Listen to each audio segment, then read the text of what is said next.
वो हम string use करेंगे मासलेस। ठीक है, स्ट्रिंग जो हम यूज करेंगे मासलेस होगी। फिजिक्स में जो भी स्ट्रिंग यूज की जाएगी ना वो कैसी होगी, वो मासलेस होगी। मासलेस का मतलब हो गया हमें मास कंसीडर नहीं करके चलना है। ठीक है, और इसके अलावा टेंशन जो आप बनाएंगे वो tension at all the points of the string जो है वो सेम हो जाएगी। ठीक है, जो स्ट्रिंग में आप टेंशन बनाएंगे वो हर जगह सेम होगी। ठीक है, ये भी आपको ध्यान रखना है कि स्ट्रिंग के मतलब सभी पॉइंट्स पे टेंशन की वैल्यू सेम आएगी। ये सबसे इम्पोर्टेंट पॉइंट है। जब तक स्ट्रिंग सेम रहेगी तब तक टेंशन भी सेम रहेगी। तो same string same tension, string change हो जाएगी टेंशन चेंज हो जाएगी।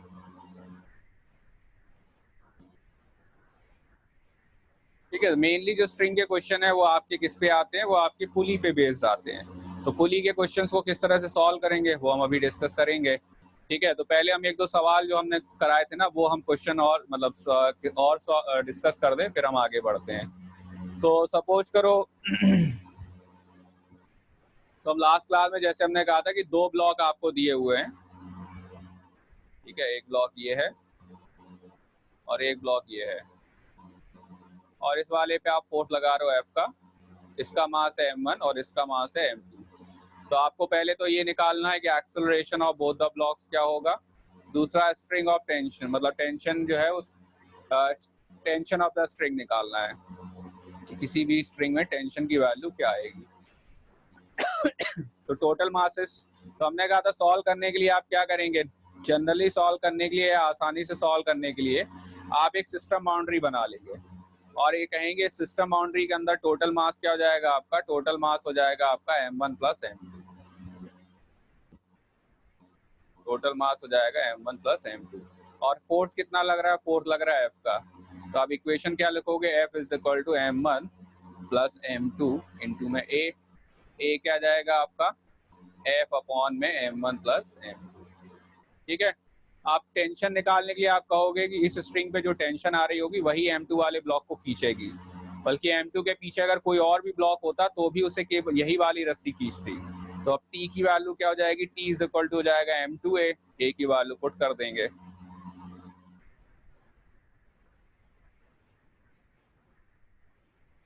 ठीक है, यस सर। तो अब हम थोड़ा सा अगर इसमें हल्का फुल्का चेंज करें तो किस तरह से आप क्वेश्चंस में या किस तरह से आप क्वेश्चंस को सॉल्व करेंगे। ठीक, तो एक जो बहुत इंपॉर्टेंट कॉन्सेप्ट है वो आपको यहाँ पर ध्यान रखना है।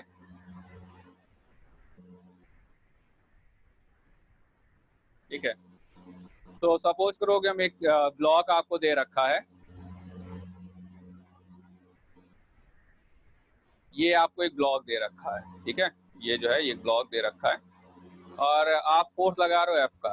हम ड्रॉ कर दे रहे हैं एक बार अलग से, और आपको एक ब्लॉक दे रखा है और उससे आपने एक रस्सी कनेक्ट कर रखी है और उस रस्सी को आप एफ फोर्स से खींच रहे हो। मास है ब्लॉक का m। ठीक है, फोर्स लगा रहे हो एफ का, हमें निकालना है एक्सेलरेशन ऑफ द ब्लॉक।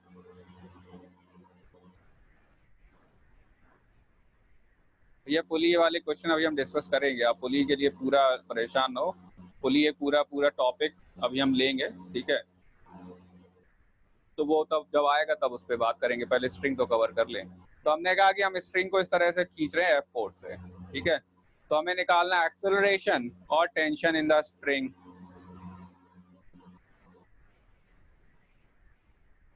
ठीक, मास ऑफ द ब्लॉक हमने m दे ही रखा है। कैसे सॉल्व करेंगे इसको,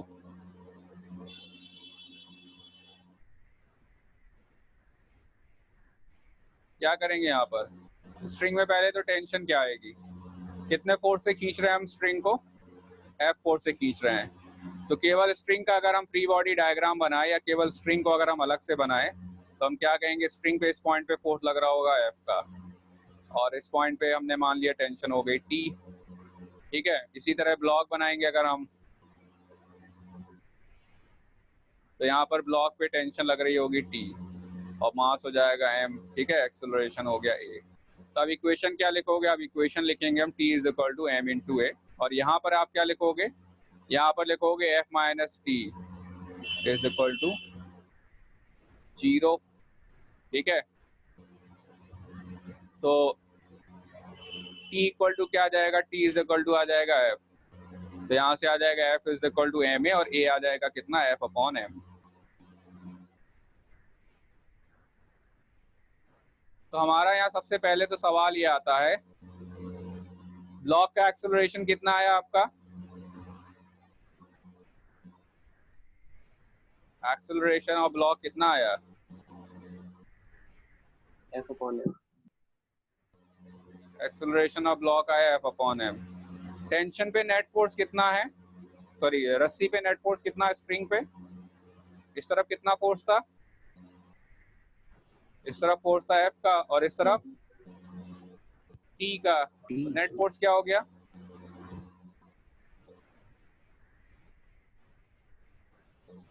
कितना हो गया नेट फोर्स, 0। टी की वैल्यू किसके इक्वल है, टी की वैल्यू किसके इक्वल थी, टी की वैल्यू इक्वल थी आपके एफ के। तो नेट फोर्स क्या हो गया, 0 हो गया, हो गया। आखिर नेट फोर्स अगर 0 है तो एक्सेलरेशन क्या आएगा,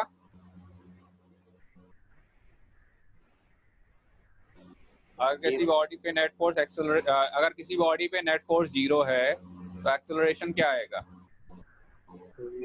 0। एक्सेलरेशन आएगा 0। ठीक, चलो एक बार सिचुएशन फिर से जरा समझ लें हम। ठीक है, ब्लॉक का मास कितना है आपका, m, कितना फोर्स लगाया है आपका, F। ब्लॉक का एक्सेलरेशन कितना आया आपका,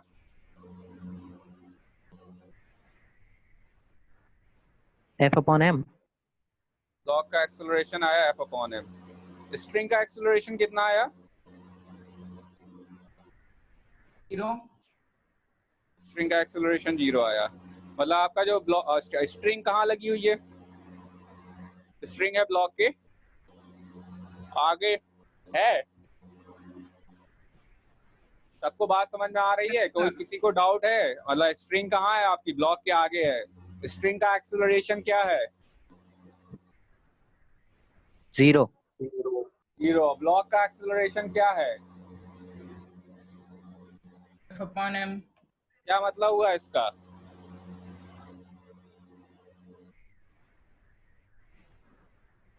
सिचुएशन का मतलब क्या हुआ, मतलब क्या हुआ इसका कि स्ट्रिंग जो है वो किस स्टेट में रहेगी, रेस्ट। और ब्लॉक फंक्शन। मतलब क्या मतलब हुआ इसका, मतलब ब्लॉक चला जाएगा, स्ट्रिंग वहीं रुकी रहेगी। फोर्स किस पे लगाया गया था, स्ट्रिंग पे। स्ट्रिंग पे लगाया गया था ना, तो स्ट्रिंग यहीं रुकी रहेगी और ब्लॉक कहाँ चला जाएगा, ब्लॉक आगे चला जाएगा। ठीक है, फोर्स किस पे लग रहा था, स्ट्रिंग पे लग रहा था, तो क्या होगा फिर,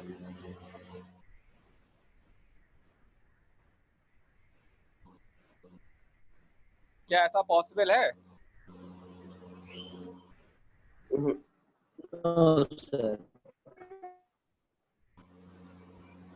क्या ऐसा पॉसिबल है, तो फिर करें क्या यहाँ पर, तो हम इसको क्या कहें, एक्सप्लेन क्या करें, मतलब जो हम बता रहे हैं या पढ़ा रहे हैं गलत पढ़ा रहे हैं। हमने कहा एक स्ट्रिंग थी, एक ब्लॉक था, ठीक है, इस पे आपने फोर्स लगाया एफ का, ठीक, इसका मास m है, तो आपने एक्सेलरेशन ऑफ ब्लॉक को निकाल लिया, कितना आ गया आपका एक्सेलरेशन ऑफ ब्लॉक, वो आ गया f बाय m। ठीक है, और टेंशन एक्सेलरेशन ऑफ स्ट्रिंग आपने निकाला, वो कितना आ गया आपका, वो 0 आ गया। तो क्या कहोगे यहाँ से आप, क्या सिचुएशन पॉसिबल है इस तरह से,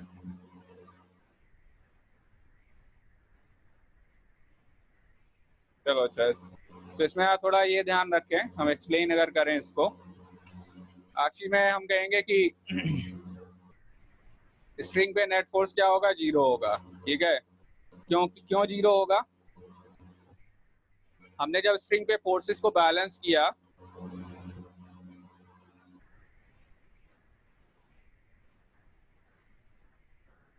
नहीं फ्रिक्शन नहीं है, सब कुछ मास जो सिस्टम है वो स्मूथ है, अभी फ्रिक्शन पढ़ाया ही नहीं हमने। चलो आप सिचुएशन पहले जरा समझें, ठीक है, सिचुएशन किस तरह से होगी।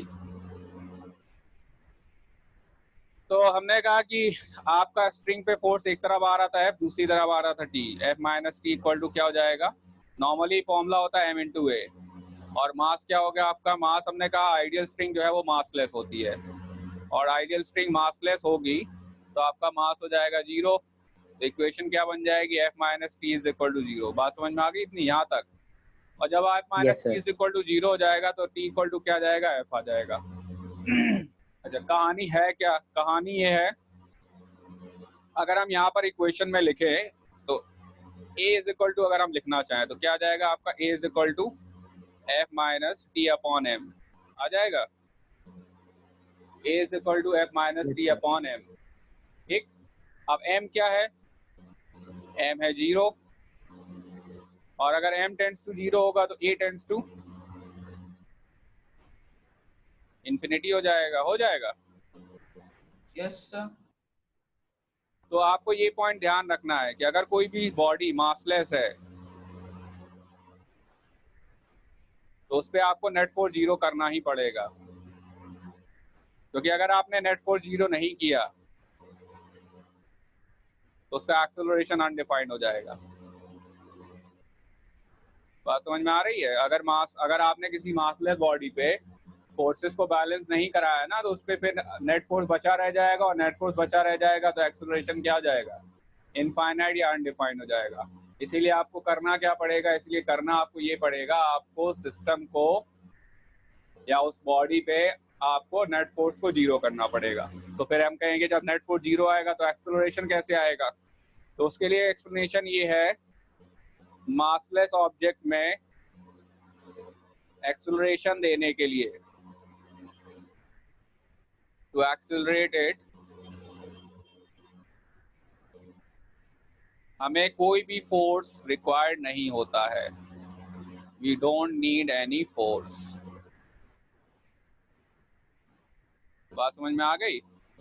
किसी भी मासलेस ऑब्जेक्ट को अगर आपको एक्सेलरेट करना है तो आपको उस पे नेट फोर्स, या हम कहेंगे कि उसको एक्सेलरेट करने के लिए आपको फोर्स की जरूरत नहीं पड़ेगी। ठीक, यानी कि 0 फोर्स की जरूरत पड़ेगी, मतलब बिना फोर्स लगाए ही आप उससे क्या कर लेंगे, एक्सेलरेट कर लेंगे। ठीक, इस तरह की सिचुएशन में ये कहा जाता है कि मासलेस ऑब्जेक्ट जो है ना वो खुद कोई फोर्स नहीं लेगा और अपना एक्सेलरेशन सिस्टम के एक्सेलरेशन के इक्वल कर लेगा। समझ में आ गई बात। अगर कोई बॉडी मासलेस है, ये पॉइंट आपको ध्यान रखना है कि मासलेस बॉडी पर हमेशा नेट फोर्स आप क्या करेंगे, 0 करेंगे। नेट फोर्स 0 करने के बाद आप क्या कहेंगे, उसका जो एक्सेलरेशन है ना वो बाकी सिस्टम के एक्सेलरेशन के इक्वल हो जाएगा। ठीक है, उसका खुद का कोई एक्सेलरेशन नहीं होगा, उसको खुद को एक्सेलरेट करने के लिए कोई फोर्स नहीं चाहिए होगा, वो अपने एक्सेलरेशन को बाकी हम कहेंगे सिस्टम के एक्सेलरेशन के इक्वल मेंटेन कर लेगा। समझ में आ गई बात। Yes, sir. ठीक है, तो ये ध्यान रखना है, इंपॉर्टेंट पॉइंट है, इसके बारे में एक्सप्लेनेशन या बुक्स वगैरह में लिखा नहीं है इस तरह से। ठीक, तो आप ध्यान रखो कि अगर कोई बॉडी मासलेस है तो आपको उस पर फोर्स बैलेंस करना ही पड़ेगा, और फोर्स बैलेंस करने के बाद या फोर्स बैलेंस करने के अलावा आप ये भी ध्यान रखेंगे कि उसको एक्सेलरेट करने के लिए हमें कोई भी नेट फोर्स की जरूरत पड़ेगी नहीं। ठीक है, ठीक, तो इसीलिए हमने क्या कहा, यहाँ पर आपके दोनों तरफ फोर्स बैलेंस होने के बाद भी स्ट्रिंग में क्या आता रहेगा, स्ट्रिंग में एक्सेलरेशन आता रहेगा। ठीक है, ठीक है, नेट फोर्स 0 होने के बाद भी इसमें एक्सेलरेशन आएगा, एक्सेलरेशन 0 नहीं होगा। क्यों नहीं 0 होगा, क्योंकि ये मासलेस ऑब्जेक्ट था। हाँ, अगर स्ट्रिंग में मास होती, मतलब स्ट्रिंग में मास होता तो किस तरह से सॉल्व करते, तो हम एक छोटा सा सिंपल सा केस लिए रह लें कि अगर आपसे जैसे कहा जाए यही स्ट्रिंग है, इसमें मास है आपका m1 का,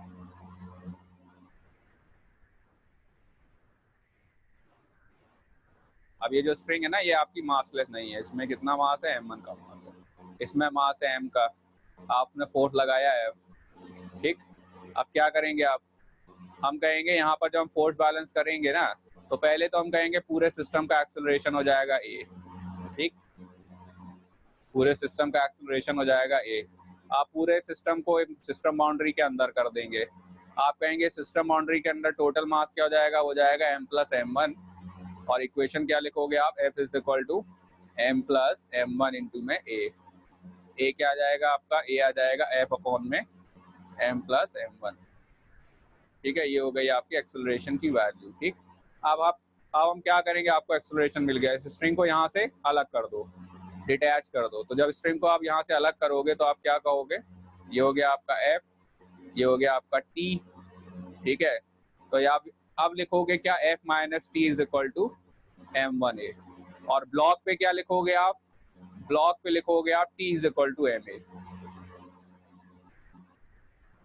ठीक है, दोनों को ऐड कर दोगे, दोनों को ऐड करने से तो वही आ जाएगा। ए आपको पता ही है कितना आ गया, ये आ गया।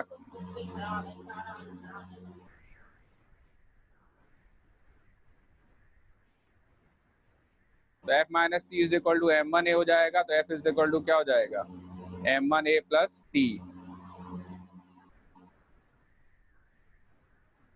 ठीक है, तो टी की वैल्यू पुट कर देंगे, क्या पुट कर देंगे, टी की वैल्यू हम एफ अपॉन में, सॉरी टी की वैल्यू निकालनी थी, एफ माइनस एम वन ए करो, टी इज इक्वल टू क्या हो जाएगा आपका, एफ माइनस एम वन।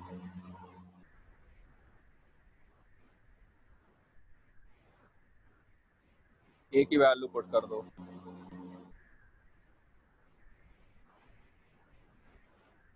ठीक है, तो यहाँ से आ जाएगा एम एफ अपॉन में एम प्लस एम वन। तो सीधे भी हम निकाल सकते थे, हम कहेंगे यहाँ पर जो टेंशन आएगी वही इस ब्लॉक को आगे लेके जाएगी। तो आप सीधे भी लिख सकते थे T is equal to M A, और ए की वैल्यू आप पुट कर देते। ठीक है, तो आपका टेंशन का फॉर्मूला आ जाता। ठीक, समझ में आ गई बात। ठीक है, तो यहाँ पर फिर हम क्या कहेंगे, दोनों पॉइंट्स पे टेंशन सेम नहीं आएगी, यहाँ पर एफ अलग होगा और टी अलग होगा। तो देखो यहाँ पर टेंशन, यहाँ पर आपका वैल्यू था एफ का, और यहाँ पर वैल्यू कितना हो गया, M F upon M plus M one. तो ये तब लेंगे, ये जब हम तब लेंगे जब स्ट्रिंग कैसी होगी, स्ट्रिंग मासलेस नहीं होगी। ठीक है, अब हालांकि इसमें बहुत ज्यादा डिटेल में हम नहीं जा रहे हैं क्योंकि वो हमारे सिलेबस का पार्ट है भी नहीं। ठीक, बात समझ में आ गई सबको कि आप स्ट्रिंग में अगर मास दिया हो तो किस तरह से करेंगे, और मास लेस हो तो किस तरह से करेंगे। मास वाले केसेस बहुत ज्यादा नहीं आएंगे। ठीक है, स्ट्रिंग में मास वाले केसेस आपके नहीं आएंगे।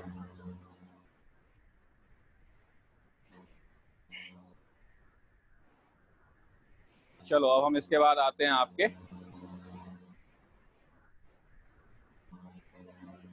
पुली वाले केसेस पे। तो एक काम करते हैं, एक सवाल हम और दे दे रहे हैं, तो हमें जरा आंसर बता दो सभी लोग, ताकि प्रैक्टिस हो जाए किस तरह से स्ट्रिंग्स वगैरह में हम टेंशन को कैलकुलेट करेंगे। हमें 4 ब्लॉक दिए हुए हैं।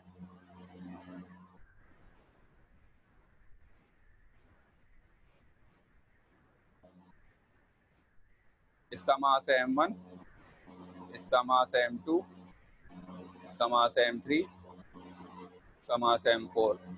ठीक है, हमें सब में पहले तो पूरे सिस्टम का एक्सेलरेशन निकालना है, फिर निकालना है टेंशन इन ईच स्ट्रिंग।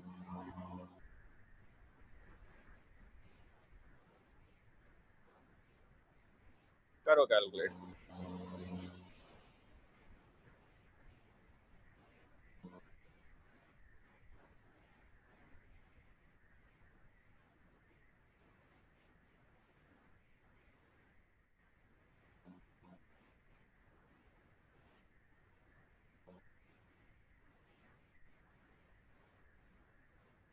और आंसर बताओ क्या आएगा।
हो गया सबका।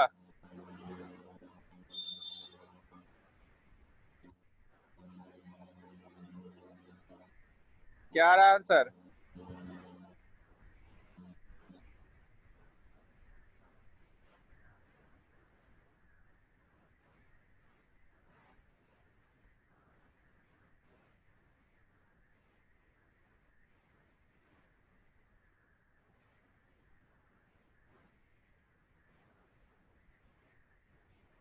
एक्सेलरेशन कितना आ रहा है?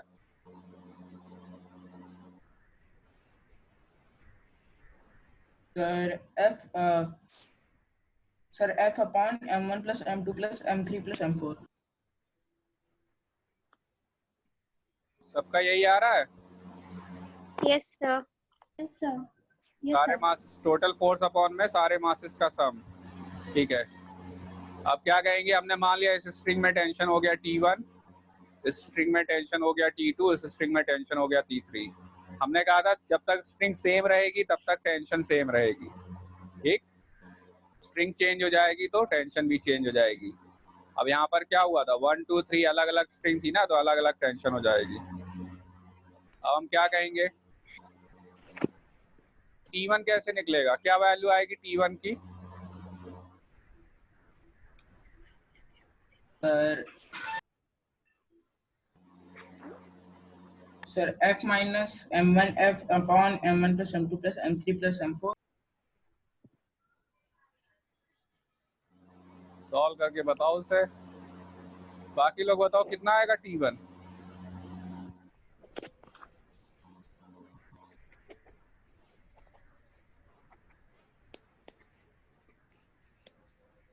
T1 कैसे निकालेंगे? हम कहेंगे जो T1 आएगा वो बाकी तीनों ब्लॉक्स, जो T1 मतलब ये वाली स्ट्रिंग कितने ब्लॉक को ले जा रही है? ये वाली स्ट्रिंग जो है वो 3 ब्लॉक को ले जा रही है। उनके पीछे जो भी 3 ब्लॉक दिए हुए ना, तीनों को लेके जाएगी। तो अब सिंपली आपको अगर समझने में दिक्कत होती तो आप ऐसे मतलब आप कुछ इस तरह से रियलाइज कर सकते हो कि अगर हम उस स्ट्रिंग को काट दें, ठीक है, तो आपके सिस्टम में कितने ब्लॉक होंगे जो एफ फोर्स की वजह से चल रहे होंगे। तो अगर आप स्ट्रिंग को कट कर दोगे ना यहाँ से, तो केवल एफ किसको लेके जा पाएगा? केवल एफ m1 को लेके जा पाएगा। समझ में आ रही बात? तो ये जो T1 है ना, ये किसको किसको लेके जाएगा? ये आपके m2, m3 और m4 को लेके जाएगा। हो जाएगा m2 plus m3 plus m4 into A, और ए की वैल्यू पुट कर देंगे। कितना हो जाएगा? ए हो जाएगा आपका m1 plus m2 plus m3 plus m4। समझ में आ गई बात? सर हाँ, सर अगर हम ब्लॉक m1 का FBD बनाए तो सर उसमें तो सर MA फोर्स के डायरेक्शन में और सर टेंशन अपोजिट डायरेक्शन में। हाँ तो सर तो फिर सर उससे यही इक्वेशन निकली ना sir, F minus T1 is equal to M1A। हाँ, तो F minus T1 equal to M1 है। ए की वैल्यू पुट करो। बात वही है ना, हमने क्या कहा, ये लंबा तरीका है, आपको ये करना है तो इसमें तो टाइम लग जाएगा ज़्यादा। बस ये शॉर्टकट है उसका। वैल्यू पुट करोगे ए की तो यही आ जाएगा जो हमने लिखा है। ठीक है सर, समझ में आ गया सर। T2 कैसे निकालेंगे हम? T2 किसको लेके जा रहा होगा? M4 plus M3। M4 plus M3, यानी कि M3 प्लस M4 इंटू में क्या हो जाएगा? ए। अब ए की वैल्यू पुट कर दो। ठीक है, तो ए क्या आया था आपका? एफ अपॉन में सारे ब्लॉक्स का सम, मासेस का सम। ठीक है, तो ये हो गया आपका फाइनल आंसर।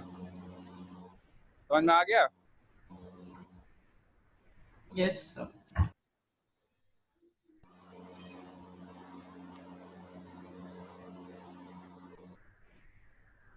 चलो अच्छा, इसके बाद आप जैसे कहेंगे T3 निकालना है आपको। T3 कैसे निकलेगा? T3 इक्वल टू क्या हो जाएगा? T3 इक्वल टू हो जाएगा आपका M4 इंटू ए। ए की वैल्यू पुट कर देंगे।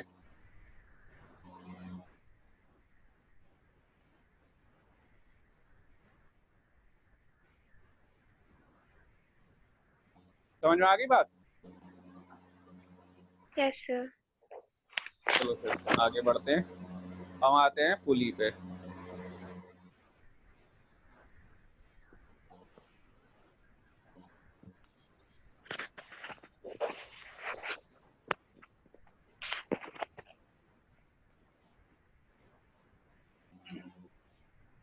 ठीक है, तो सबसे पहले जैसे हमने कहा था कि जब भी हम कोई सिस्टम की बात करेंगे फिजिक्स में, तो पहले तो हमें ये पता करना होगा कि वो सिस्टम हम किन प्रॉपर्टीज में पढ़ रहे हैं, मतलब उसकी प्रॉपर्टीज क्या है।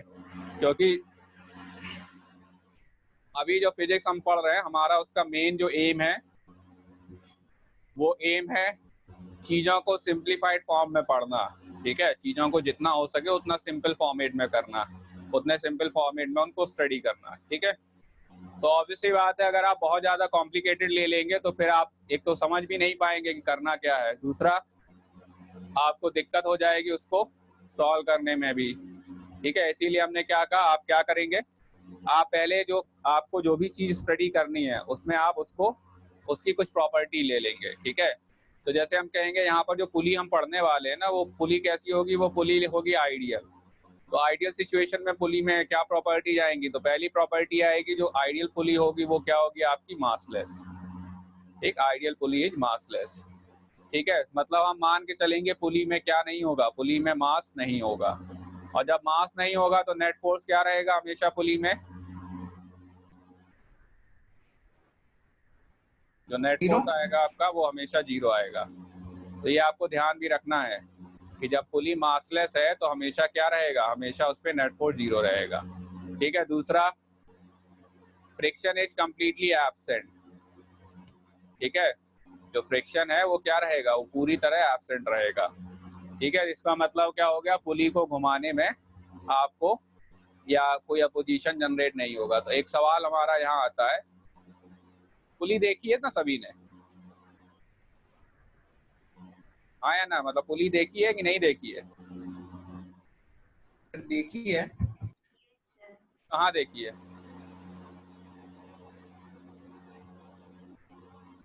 बहुत सारी जगहों पे। कुएं पे। कुएं में भी यूज करते हैं पानी खींचने के लिए, कुएं से पानी भरने के लिए वो एक इस तरह से लगा रहता है ना, यहाँ एक पुली रस्सी लगी, एक एक्सल लगा होता है, एक पुली लगी होती है, रस्सी सी के ऊपर से पास हो रही होती है। ठीक है, बाल्टी चली जाती है। और कहाँ देखा आपने इसके अलावा फैक्ट्री वगैरह में यूज होता है। ठीक है, फैक्ट्री वगैरह में भी पुली का यूज होता है, सामान को उठाने के लिए। लिफ्ट में पुली का यूज होता है, लिफ्ट में देखा है। सर हाँ सर, जो आपने क्वेश्चन बताया था उसका आंसर बता दीजिए, डिस्कनेक्ट हो गया था। क्वेश्चन कौन सा, उसका आंसर आएगा, एक्सेलरेशन आएगा F/m1 + m2 + m3 + m4, और सही है सर, सही है। टेंशन जो आ जाएगा T3 है, T1 आ जाएगा आपका m1 + m2 + m4 sorry m2 + m3 + m4 into में F/m1 + m2 + m3 + m4। ठीक है, यस सर। और इसी तरह से T2 के लिए उसके पीछे वाले ले लो, T3 के लिए उसके पीछे वाला ले लो। चलो अच्छा, हाँ, तो हमने कहा लिफ्ट में यूज करते हैं। ठीक, और आप पानी भरने में, कुएं में पानी भरने में यूज करते हैं, कई सारी फैक्ट्रीज में यूज होती है, कई सारी मशीनरी में भी यूज होती है। पुली का एप्लीकेशन काफी ज्यादा वास्ट है। ठीक है, मतलब आपको जब भी ऑब्जेक्ट को आसानी से उठाना होता है पुली वगैरह का यूज कर लेते हैं। ठीक, तो क्या वहां पर पुली घूमती है कि नहीं घूमती है, पानी जब खींचते हैं तो वो पुली घूमती है या नहीं घूमती है, घूमती है। घूमती है सर। घूमती है। तो हमने जो पुली ली है वहाँ फ्रिक्शन नहीं है, तो हमारी पुली घूमेगी या नहीं घूमेगी, नहीं घूमेगी। क्यों, फ्रिक्शन ही नहीं है। फ्रिक्शन नहीं है, तो फिर रस्सी पास होगी कि नहीं होगी,